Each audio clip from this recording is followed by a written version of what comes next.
এখনকার ভিডিওটা আমার ম্যাডামের উদ্দেশ্যে। ম্যাডামের একটা কমিউনিটি পোস্ট দেখলাম, যেই কমিউনিটি পোস্টটা দেখে মনে হলো ম্যাডামকে কিছু কথা বলি।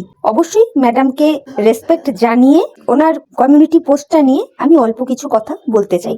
তাহলে চলো বন্ধুরা, ভিডিওর ভেতরে ঢোকার আগে ইন্ট্রোটা দিয়ে নিই। Hello friends, welcome back to my channel. আশা করি তোমরা প্রত্যেকে ভালো আছো, আমিও ভীষণ ভালো আছি। আজ হলো রবিবার, তোমাদের প্রত্যেককে জানাই হ্যাপি সানডে। আজকের দিনটা তোমরা খুব মজা করে এনজয় করে কাটাও। তাহলে চলো আর বেশি কথা বলে ভিডিও বড় করব না, ভিডিওর মূল টপিকসে ঢুকে যাই। বন্ধুরা, ম্যাডাম তার কমিউনিটি পোস্টের শুরুতেই রবীন্দ্রনাথ ঠাকুর, নজরুল ইসলাম, স্বামী বিবেকানন্দ, রাজা রামমোহন রায়, নেতাজি সুভাষচন্দ্র বোস, গান্ধীজি এই রকম মনীষীদের নাম উল্লেখ করেছেন, তাই তো? অথচ একটি ছেলেকে, সে যেমনই হোক, তাকে বিধর্মী বলে উল্লেখ করেছেন। এরপরে ম্যাডাম তার কমিউনিটি পোস্টে এই ঝিউ সাহার উদ্দেশ্যে লিখেছেন যে ঝিউ সাহা নাকি অসহায় মেয়ে। এই জায়গাটাতেই না আমার একটা বিগ কোশ্চেন দাঁড়িয়ে যাচ্ছে। মানে আমি ম্যাডামের কাছে জানতে চাই, ম্যাডাম ঝিউ সাহাকে দেখে আপনার কোন অ্যাঙ্গেল দিয়ে মনে হয় ও অসহায়? কোন অ্যাঙ্গেল দিয়ে? হ্যাঁ মানছি, এই যে হনু সনু যে কর্মকাণ্ডগুলো করেছে ঝিউ সাহার সাথে, একদমই উচিত কাজ করেনি, একদমই উচিত কাজ করেনি। কোনো মহিলারই প্রাইভেট পিকচার, প্রাইভেট ভিডিও এইভাবে সোশ্যাল করে দেওয়াটা সত্যি এটা বিরাট বড় ক্রাইম। যেই ক্রাইমটা এই হনু সনু করেছে, অন্যায় তো সে ডেফিনেটলি করেছে, কিন্তু এটাও আবার ভেবে দেখার ব্যাপার আছে। একদিন দুদিনেই কি এই হনু সনু এই কাজটা করলো? তা তো নয় ম্যাডাম, তা তো নয়। আপনি একটু ঠান্ডা মাথায় ভেবে দেখুন তো, একটা মেয়ের সাথে এই হনু সনু 8টা বছর সংসার করলো, সেই মেয়েটার পেছনে টাকা পয়সা খরচ খরচা করলো, এই মেয়েটা অর্থাৎ আমি এই ঝিউ সাহার কথা বলছি, সমস্ত কিছু করলো। তারপরে এই ঝিউ সাহা করলো কি, এই হনু সনুকে লাত মেরে বেরিয়ে আসলো। তাহলে এই হনু সনুর মাথা ঠিক রাখাটা তো খুব চাপের ম্যাডাম, তাই না? তো আমার মনে হয় হনু সনু একটা রিভেঞ্জফুল মেন্টালিটি থেকে এই ধরনের কাজটা করেছে, এটা বলতে বাধ্য হচ্ছি, এটা বলতে বাধ্য হচ্ছি। এবার আসবো হিসু সাহার ব্যাপারে। হিসু সাহা কতটা অসহায় সেটাও তো বুঝতে হবে আমাদেরকে, তাই না? আপনি বলছেন ম্যাডাম এই ঝিউ সাহা গরিব ঘরের অসহায় মেয়ে, অথচ দেখুন ম্যাডাম এই ঝিউ সাহা কিন্তু তার দিন শুরু করে আখরোট, কাজু, কিশমিশ, খেজুর এইসব জিনিস খাওয়া দাওয়া করে।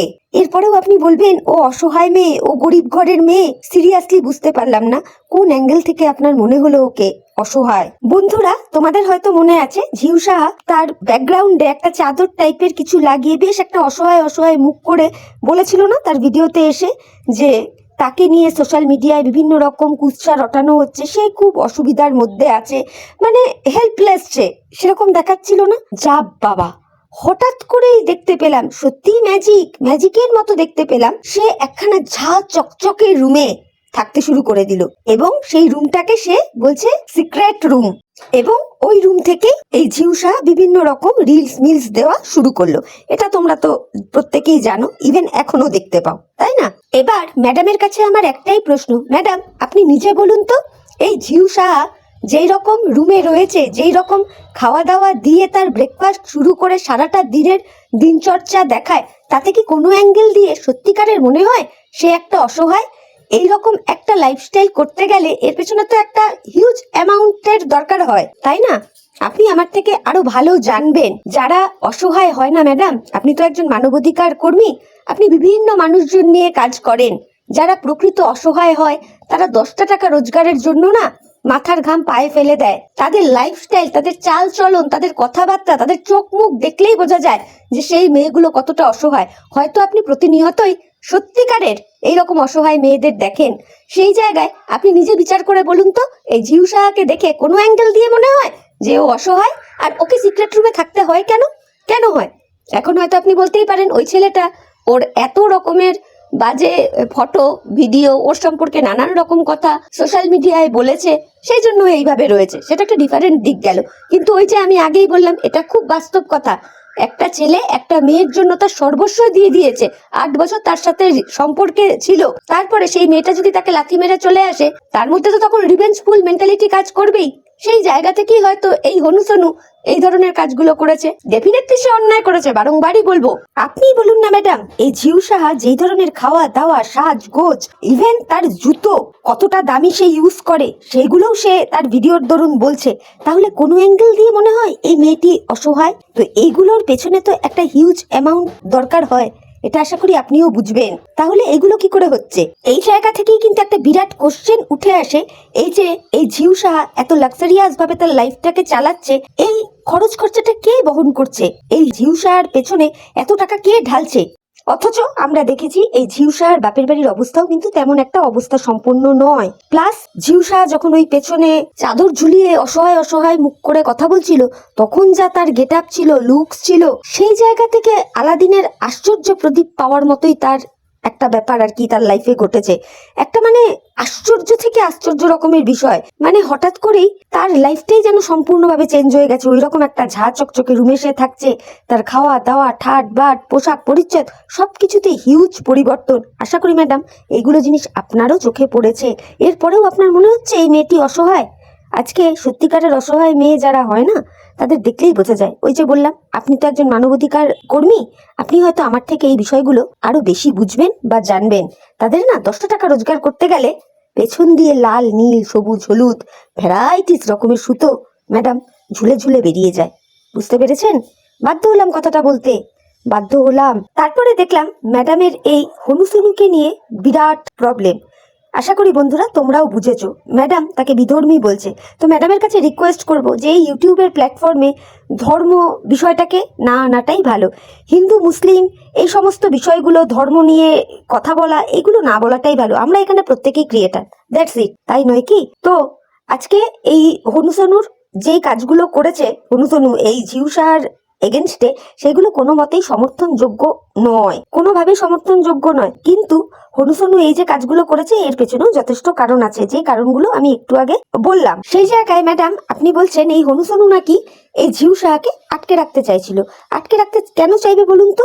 আমরা তো এটা খুব স্বাভাবিকভাবেই জানি, 8-9 বছর একটা লিভিং রিলেশনেও যদি কেউ থাকে, তাদের মতো একটা সুন্দর বন্ডিং তৈরি হয়ে যায়। সেই জায়গায় হনুসনু এত বছরে, মানে এই 8 বছরে এত টাকাই মহিলাটার উপরে খরচ খরচা করেছে, তাহলে সে এমনি এমনি ছেড়ে দেবে? বলবে না কিছু? তাহলে কিন্তু ম্যাডাম এটাও বলতে হয়, হনুসনু এই ঝিউ সাহার পার্সোনাল ফটো, ভিডিও এইগুলো সোশ্যাল করে দিয়ে যতটা ক্রাইম করেছে, ঠিক সেম ভাবে 5 বছর ধরে সংসার করার পর বাচ্চার বাবা যখন বাচ্চার মায়ের সেই প্রাইভেট চ্যাটগুলোকে সোশ্যাল মিডিয়ায় এনেছিল, তাহলে সেটা কি সে ক্রাইম করেনি ম্যাডাম? আপনি কি এই বিষয়টা একবার ভেবে দেখেছেন? নাকি সে আপনার ক্লায়েন্ট বলে আপনি পুরো তাকে মোড়কে মুড়িয়ে রাখতে চাইছেন?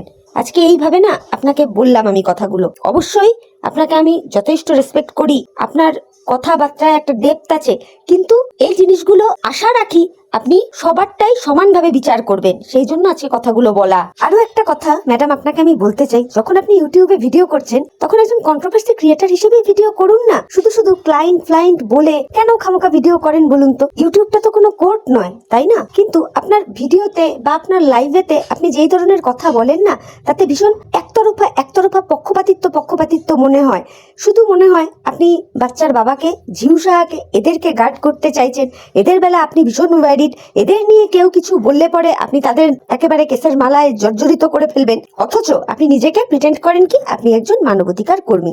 আমরা সবসময় সেটা মানি ডেফিনেটলি, কিন্তু যখন টিনটিনকে এত নোংরা কথা মানুষ বলে, এত ভাবে ওকে মানে নিচু থেকে নিচু দেখায়, ইভেন এমনও দেখা গেছে ভিডিওর দরুন ওকে থ্রেট করা হয়েছে যে ওকে ফ্ল্যাট ছাড়া করা হবে। আশা করি এগুলো আপনি জানেন। তাহলে মানবাধিকার কর্মীরা তো জানি নিরপেক্ষ হয়, ওর হয়ে তো কোনোদিন ম্যাডাম আপনি কোনো পোস্ট করলেন না, তাই না? এগুলোই একটু অবাক লাগে সত্যি, মানে ভাবায় এই বিষয়গুলো। তখন যখন বাইরের দেশের ভাই টিনটিনাটিনের বিরুদ্ধে বিভিন্ন রকম প্রুফ তুলে এনে কথা বলতো, তখন তো আপনার খুব ভালো লাগতো এইগুলো, তাই না?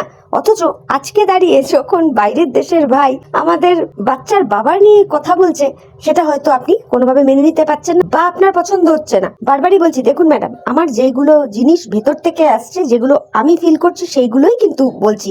আপনাকে ছোট করার উদ্দেশ্য আমার কোনো মতেই নেই, আর কোনো দিক থেকেই নেই। আমি যথেষ্ট আপনাকে রেসপেক্ট করি, কিন্তু আমার মনে হচ্ছে যে এই কথাগুলো আপনাকে বলা দরকার, যাতে আপনি একটু রিয়ালাইজ করেন যে আপনি যে কাজগুলো করছেন সবই কি ঠিক করছেন, আপনি কি নিরপেক্ষ রয়েছেন।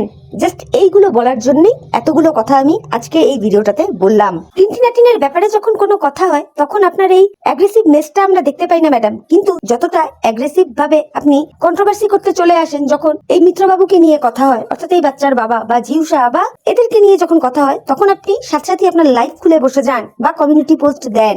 কেন বলুন তো? আপনি ইউটিউবে যদি আসেন, অবশ্যই একজন কন্ট্রোভার্সি ক্রিয়েটার হিসেবে আসুন। এখানে আপনি আপনার ক্লায়েন্টকে দেখছেন বা আপনি তার বিষয়গুলো সমস্তটা হ্যান্ডেলিং করছেন, এইভাবে নিজেকে প্রিটেন্ড করে আসার তো কোনো মানে হয় না বলেই মনে হয়, তাই না ম্যাডাম? এগুলো কিরকম একটু যেন চোখে লাগে। শুধু আমার এটা কিন্তু কথা নয়, অনেক ভিউয়ার্সদেরও এই বিষয়গুলো চোখে লাগে, যার কারণেই তারা কিন্তু যখন আপনি লাইভ করেন আপনার লাইভের নিচে নিচে নিচে নিচে অনবরত কমেন্ট করতে থাকে। আশা করি আপনিও দেখেছেন বা বোঝেন বিষয়গুলো। আপনি অবশ্য প্রচুর কমেন্টসের রিপ্লাই দেন না, কমেন্টস পড়েন না। যেই কমেন্টসগুলো আপনার মনোপ্রুত বলে মনে হয় সেইগুলো কমেন্টসই আপনি পড়েন, সেইগুলো কমেন্টসেরই আপনি রিপ্লাই দেন। সবই আমরা দেখি, সবই আমরা বুঝি। তবে আমরা এইটুকুই বুঝি যে একজন মানবাধিকার কর্মী যারা হয় তারা নিরপেক্ষ হয়, তারা সবার দিকটাই সমানভাবে দেখে, একতরফা বিচার করে না। একতরফা বিচার করার জন্য কোর্ট আছে, মানে উকিলরা রয়েছে, যার যার ক্লায়েন্ট সেই উকিল তাদের ক্লায়েন্টের দিকটা বুঝে নেয়। ইউটিউবটা তো কোর্ট নয়, তাই না? আশা করি এই কথাটা আমি ঠিকই বলেছি, কোনো ভুল কথা বলিনি। এই ক্ষেত্রে আরো একটা কথা বলি ম্যাডাম, বাচ্চার বাবার সত্যিটা না এখন দিনের আলোর মতো চতুর্দিকে ফুটে ফুটে উঠছে। মানুষ যেটা দেখছে সেটা নিয়েই তারা কমেন্টস করছে, প্লাস ক্রিয়েটার্সরাও ভিডিও করছে। তাতে আপনি যদি মনে করেন আপনি আপনার ক্লায়েন্টকে সর্বদিক থেকে বাঁচাবেন, তার সমস্ত কিছু নিয়ে আপনি কোর্টে লড়াই করুন। ইউটিউবে কেন ইউটিউবে, তাই না? ইউটিউবে আপনি নিজে কমিউনিটি পোস্ট দিয়ে খুব দুঃখর সাথে জানাচ্ছেন যে একটা মেয়ে চোখের জলে বালিশ বিচ্ছে, তার অভিসম্পাত কুড়োতে হবে আমাদের মতো মানুষজনদের, তাই তো? কেন বলুন তো? তাই যদি হয় তাহলে তো টিনটিনা টিনটিনকে নিয়েও যখন মানুষ প্রচুর কাটাছেড়া করেছিল, তাহলে টিনটিনা টিনটিনেরও প্রচুর চোখের জল পড়েছে, তাহলে তাদেরও তো প্রচুর অভিসম্পাত কুড়োতে হবে, তাই না? তো এইগুলো কথা কি সত্যি মানে এই ক্ষেত্রে খাটে বলুন তো আপনি নিজে? একটাই কথা বলবো ম্যাডাম, আপনার নিজের সম্মান আপনার নিজের হাতে।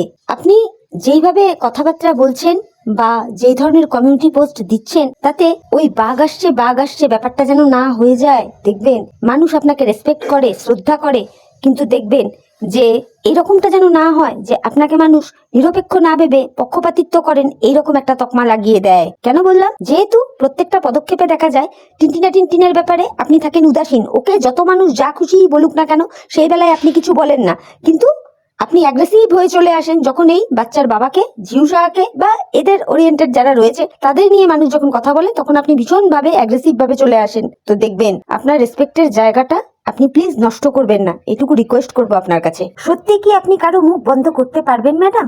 মানুষ যেটা দেখছে বা দেখবে আগামীতে সেটা তারা বলবে। কতজনকে আপনি কেস দেবেন? এইভাবে কি আপনি মানুষের বাকস্বাধীনতাটাকে কেড়ে নিতে পারেন? আমাদের ইন্ডিয়ান আইনে বাকস্বাধীনতা প্রত্যেকের রয়েছে, আর এই বিষয়টা না শিক্ষিত থেকে শুরু করে আনপার গাওয়ার পর্যন্ত প্রত্যেকটা মানুষই জানে। তো কতজনকে আপনি আটকাবেন? ওই জন্যই বললাম যে নিজের মান সম্মানের জায়গাটা নিজের কাছে প্লিজ দেখবেন, সেটা যেন আপনার খর্ব না হয়। তো যাই হোক ম্যাডাম, লাস্টে একটাই কথা বলবো, আপনি মানবাধিকার কর্মী হিসেবে যখন নিজেকে প্রিটেন্ড করেন, তাহলে যদি বলতেই হয় আপনাকে, তাহলে দুটো মেয়ে অর্থাৎ টিনটিনা টিনটিন এবং জিউ সাহা দুজনকে আশা করব একই নজরে দেখবেন, ঠিক আছে? একজনের চোখের জল ভাসছে বলে আপনার দরদ উতলে উঠছে, আরো একটা মেয়ে যাকে কিনা দিবারাত্র মানুষজন মলেস্ট করে যাচ্ছে, সেই ব্যাপারে আপনার কোনো কথা নেই, চুপচাপ রয়েছেন, এটা তো কেউ মানবে না। তো সেই জায়গা থেকে বললাম। তবে আর যাই হোক, এইটুকু অন্তত বলবেন না যে এই ঝিউসা মানে অসহায় মেয়ে। আশা করি বুঝতেই পারছেন এত লাক্সারিয়াস ভাবে তার লাইফ কাটছে, মানে কিভাবে সে দেখাচ্ছে তার দিন শুরু হয় আলমন্ড, কাজু, কিশমিশ, বাদাম দিয়ে এত সুন্দর বাড়িতে সে রয়েছে। সেগুলোর সোর্স অফ ইনকাম কোথায়, কে তার পেছনে এত টাকা ঢালছে, সেগুলোর কিন্তু কোনো কিছু আমরা এখনো জানতে পাইনি। ম্যাডাম আপনি যদি জেনে থাকেন তাহলে প্লিজ একটু ক্লিয়ার করবেন, ঠিক আছে? আর যদি সেগুলো মানে আপনি ক্লিয়ার করতে না চান, তাহলে প্লিজ এরকম পক্ষপাতিত্ব করবেন না যে একটা মেয়ের দুঃখতে আপনি দুঃখিত হচ্ছেন, আরেকটা মেয়েকে ছিঁড়ে কুটে খাচ্ছে, তার বেলা আপনি কিছু বলছেন না, কেমন যেন লাগে। তো যাই হোক, ম্যাডামের কমিউনিটি পোস্টটা দেখে বন্ধুরা মনে হলো যেই কটা কথা বলা যায় সেই জন্যই বললাম। তবে আবারও বলছি, তোমরা কিন্তু একবারও ভাববে না যে টিনটিনা টিনকে সাপোর্ট করে এই ভিডিওটা আমার। টিনটিনা টিনটিন যথেষ্ট অন্যায় করেছে, তার জন্য টিনটিনা টিনটিনকে আমি যথেষ্ট ধিক্কার জানাই। বাদ দাও, ভিডিওটা অনেকটাই বড় হয়ে গেল, পারলে বন্ধুরা একটু নো স্কিপ করে দেখে নিও, আর আমিও ভিডিওটা একটু স্পিড বাড়িয়েই দেবো। তো চলো আজকের মতো ভিডিওটা আমি এখানেই রাখছি। ভিডিওটা শুনে তোমাদের কেমন লাগলো অবশ্যই তোমরা তোমাদের মূল্যবান মতামতের মাধ্যমে আমাকে জানিও, আর ভিডিও ভালো লাগলে লাইক, কমেন্ট, শেয়ার আর সাবস্ক্রাইব করে আমার পাশে থেকো। তাহলে চলো আজকের মতো আমি বিদায় নিচ্ছি, নতুন একটা ভিডিওর সাথে আবার দেখা হয়ে যাবে। ততক্ষণ প্রত্যেকে ভালো থেকো, সুস্থ থেকো। Tata, bye, love you all.